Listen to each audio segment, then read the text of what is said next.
నేను విన్నది నిజమేనా? రమేష్ని లవ్ చేస్తున్నాను గుళ్ళో నాతో చెప్పి ఇంటికొచ్చి నన్ను పెళ్లి చేసుకుంటాను ఒప్పుకోవడంలో అర్థమేంటి? నేను రమేష్ని ప్రేమిస్తున్నాను, రమేష్ని పెళ్లి చేసుకుంటా అని చెప్పొచ్చుగా. చెప్పలేకపోయాను. మనసులో మాట శంకర్లో చెప్పిందానివి మనుషులతో చెప్పడానికే. అంత పెద్ద ఆయన చేతులు పట్టుకుని అడిగితే ఆయన మాట కాదలేకపోయాను. నా మనసులోని మాట చెప్తే ఆయన ఏమనుకుంటారు నని. నీ మనసులోని అభిప్రాయం కంటే ఇతరులు ఏమనుకుంటారో అనేది నీకు ముఖ్యమా? ఇది జీవితం ఇందు.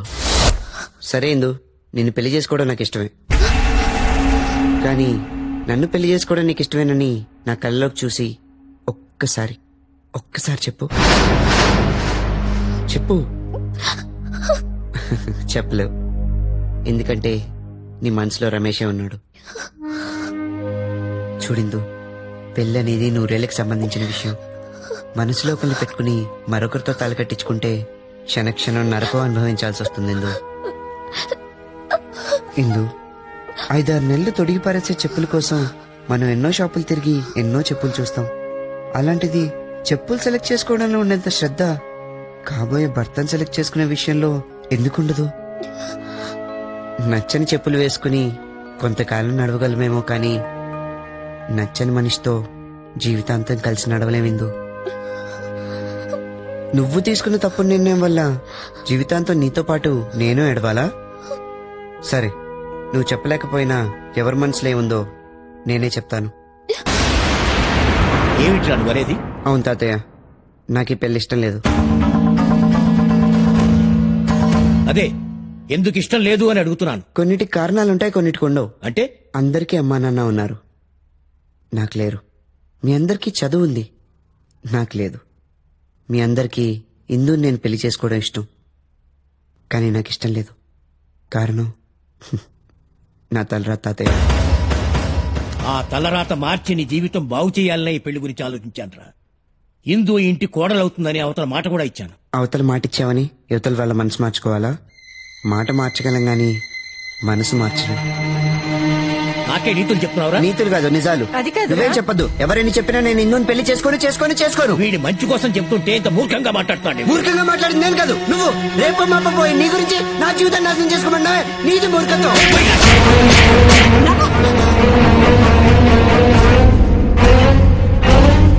నాది మూర్ఖత్వమే, నేను మూర్ఖుణ్ణి. మట్టిలో ఉన్న గులకరాయిని మాణిక్యం చేద్దామనుకోవటం మూర్ఖత్వం. చదువు సంధ్య ఏమీ లేని నీకు అందం, చదువు, సంస్కారం అన్నీ ఉన్న ఇందుకిచ్చి పెళ్లి చేయాలనుకోవటం మూర్ఖత్వం. దరిద్రుడు, అదృష్టం కాళ్ళ దగ్గరికి వస్తే కావాలని కాలదనుకున్న నష్టజాతకుడు రాడు. ఈ బతుకే అంత. చిచి, నువ్వు వద్దు అనుకుంటున్నది ఈ సంబంధాన్ని కాదురా, ఈ తాతయ్యని. నా కొడుకు కోడలతో పాటు నువ్వు కూడా చచ్చావనుకుంటావు. జీవితంలోని మొహం నాకు చూపించు. పోరా పోరా పో.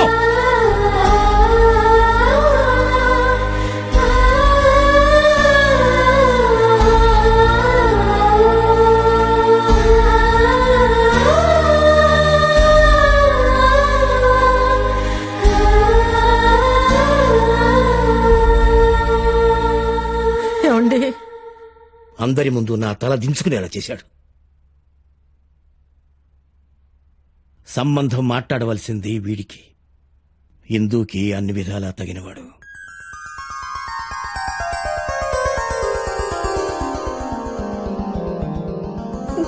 రమేష్,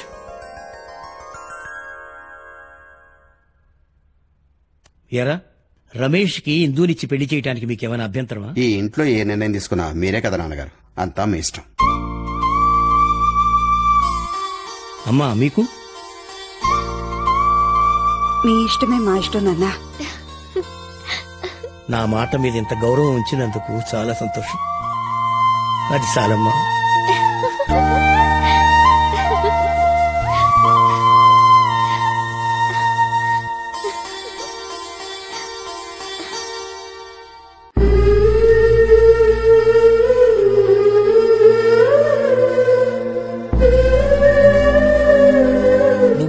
అనుకుంటున్నది ఈ సంబంధాన్ని కాదురా, ఈ తాతయ్యని. కోడలతో పాటు నువ్వు కూడా చచ్చావు నువ్వు కూడా చచ్చావు నువ్వు కూడా చచ్చావు నువ్వు కూడా చచ్చావు జీవితంలోని మొహం నాకు చూపించు పోరా పోరా పోరా పోరా. రాజా ఏమైందిరా నీకు? తాత ఎంతో ఇష్టపడి నీకు ఇందుకు పెళ్లి కుదిరిస్తే ఎందుకురా వద్దన్నావు? తాతయ్య నలుగురిలో తల దించుకోకూడదు నాయనమ్మా. అంత తప్పు తాత ఏం చేశారా? నీకు ఇందుకు పెళ్లి చేద్దాం అనుకున్నారు, అది తప్పా? అదే నాయనమ్మా తాతయ్య తెలియక చేసిన తప్పు. అదే గనక జరుగుంటే 2 జీవితాలు నాశనం అయి ఉండేవి నాయనమ్మా. ఏమిట్రా నువ్వు అనేది? ఇందు అంటే నాకు ఇష్టం, కానీ రమేష్ అంటే ఇందుకు ప్రాణం. తాతయ్య మాట గౌరవించి నేను ఇందు మెల్ల తాళి కడితే తను నాతో ఎలా సంసారం చేస్తుంది, ఎలా సుఖపడుతుందానమ్మా. రేపు ఇందు ఏ అఘాయిత్యానికో పాల్పడితే మన కుటుంబ గౌరవం ఏమవుతుంది, తాతయ్య పరువు ప్రతిష్టలు ఏమవుతాయినానమ్మా. తాతయ్యని ఎంతో గౌరవించే జనం ఈ పెద్ద ఆయనకి ఎలా బుద్ధి లేదు, అమెరికాలో పుట్టి పెరిగిన అమ్మాయికి పొట్టకోస్తే అక్షరం ముక్కరా అని పల్లెటూరు బయటకిచ్చి పెళ్లి చేసి ఆ పిల్ల గొంతు కోసాడు కదరా అని అందరూ తాతయ్యని వేలెత్తి చూపించరా నాయనమ్మా. ఇదంతా చూసి తాతయ్య తట్టుకోగలడా నాయనమ్మా? ఒకవేళ తాతయ్య తట్టుకున్నా నేను తట్టుకోలేను నాయనమ్మా, తట్టుకోలేరు. ఇప్పుడు తాతయ్య తీసుకున్న నిర్ణయమే కరెక్ట్ నాయనమ్మా. ఇందుని రమేష్కిచ్చి పెళ్లి చేయటమే ధర్మం, న్యాయం. నేను ఇందుని ప్రేమించాలనుకున్నప్పుడు, పెళ్లి చేసుకోవాలనుకున్నప్పుడు నేనేంటి, నా అర్హత ఏంటి అని ఒక్కసారి ఆలోచించుంటే ఇంత దూరం వచ్చుండేది కాదు నాయనమ్మా. ఏదైనా అర్హతకు మించి ఆశపడకూడదు నాయనమ్మా. అలా ఆశపడితే అది అందకపోగా అందలేదన్న బాధే మిగులుతుంది. తాతయ్య అన్నట్టుగా నేను నిజంగా నష్టజాతకుండే నాయనమ్మా, నష్టజాతకుండే. ఏ నక్షత్రంలో పుట్టానో గాని కడుపులో పడ్డప్పుడు నాన్నని పోగొట్టుకున్నాను, పుట్టాక అమ్మను పోగొట్టుకున్నాను. చదువుకోకుండా చులైగా తిరిగి తాతయ్య ప్రేమని పోగొట్టుకున్నాను. చివరికి తాతయ్యకి నవ్వు చూపించే అర్హతను కూడా పోగొట్టుకున్నాను. ఇంక నా దగ్గర పోగొట్టుకోవడానికి నా ప్రాణం తప్ప ఇంకేం లేదు నాయనమ్మా, లేదు. నేను కూడా అమ్మాయిల దగ్గరికి వెళ్ళిపోతానమ్మా, అమ్మాయిల దగ్గరికి వెళ్ళిపోతానమ్మా. నాకు అసలు బతకాలని లేదమ్మా, నేను చచ్చిపోతానమ్మా. అమ్మ దగ్గరికి వెళ్ళిపోతానమ్మా, అమ్మ దగ్గరికి వెళ్ళిపోతానమ్మా. అంటే తాతయ్యకి ఎంతో ఇష్టం రా. ఏదో కోపంలో అలా అన్నారు కానీ లేదన్నా. ఇంటికి వెళ్తాను దాదా, ఇంటికి వెళ్తాను.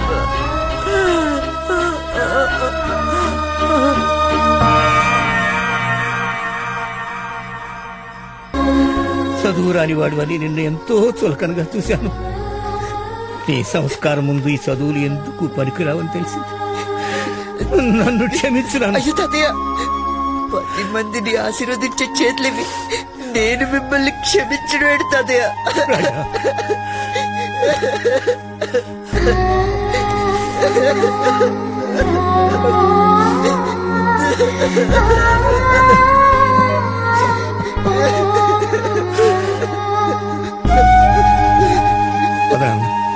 ఇంటికి వెళ్దాం పద.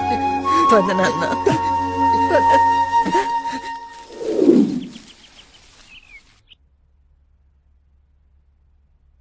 రాజా, ఏంటిందు? తాతయ్యకి మా ప్రేమ గురించి ఎక్కడ చెప్తావోనని ఎంతో భయపడ్డానో తెలుసా?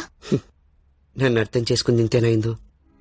జీసస్ ని సిలువ వేయటానికి కొట్టేది మేకే, జీసస్ ఫోటో గోడకు తగిలించాలన్నా కొట్టేది మేకే. నేనెప్పుడు గోడకు కొట్టే మేకునవుతానే తప్ప సిలువకు కొట్టే మేకును మాత్రం కాను. థ్యాంక్స్ రాజా. అయినా నీలాంటి మంచి మనిషిని దూరం చేసుకున్నా నీ ప్రియురాలు నిజంగా చాలా దురదృష్టవంతురాలు. లేదిందు, ఎంతో అదృష్టవంతురాలు. కోరుకున్న మనిషితో పెళ్ళవడం కంటే వేరే అదృష్టమే ఉంటుంది చెప్పు. అదృష్టవంతుల మధ్య ఉన్న దురదృష్టవంతుణ్ణి నేను. సర్లే, పెళ్లి పనులు చాలా ఉన్నాయి, ఉంటానే. అన్నయ్య ఏంట్రా నన్ను క్షమించండి. ఏయ్, పిచ్చోడా, మనలో మనకి క్షమాపణలేంట్రా? రే రమేష, నువ్వు చెప్పింది నిజమేరా. నాటకాల్లో వేసే రాజు నిజ జీవితంలో రాజు కాడు కూడా.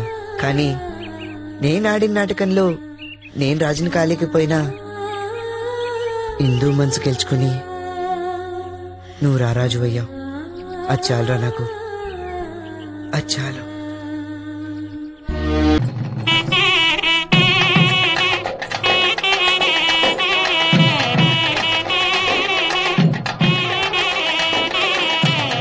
ఏయ్, ఏం చేస్తున్నారు మీరు? రాజా చాలా థ్యాంక్స్. నీ రుణం ఈ జన్మలో తీర్చుకోలేను. చచ్చా, మనలో మనకి రుణాలేంటిందో. అన్నయ్య మాకు అబ్బాయి పుడితే నీ పేరే పెట్టుకుంటాం. వద్దురా, కలిసి రాని పేరు తాతయ్య పేరు పెట్టుకోండి. మనకి మన కుటుంబానికి మంచి పేరు తెస్తాడు.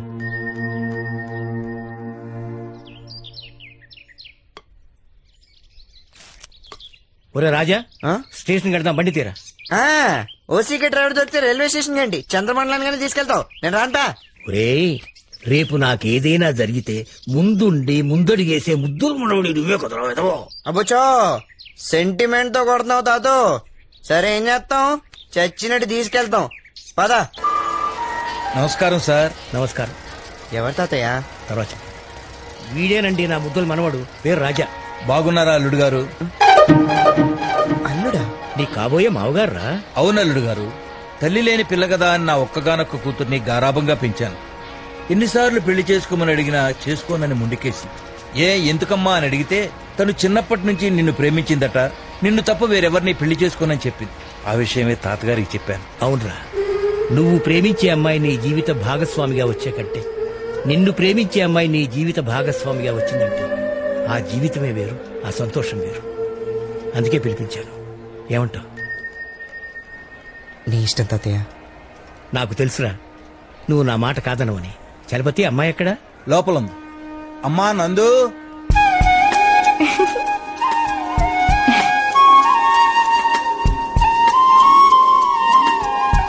రాజా, నువ్వు నన్ను పెళ్లి చేసుకుంటావా? ఈ సౌండ్ ఎక్కడో విన్నట్టుంది. ఏంటి? నాకు కొంచెం చూపించవా, నేను రాసుకుంటాను. మరి నన్ను పెళ్లి చేసుకుంటావా? నిన్ను చేసుకోవడం కంటే గున్నేను చేసుకోవడం నయం. నువ్వు రాసుకో అమ్మా బండం.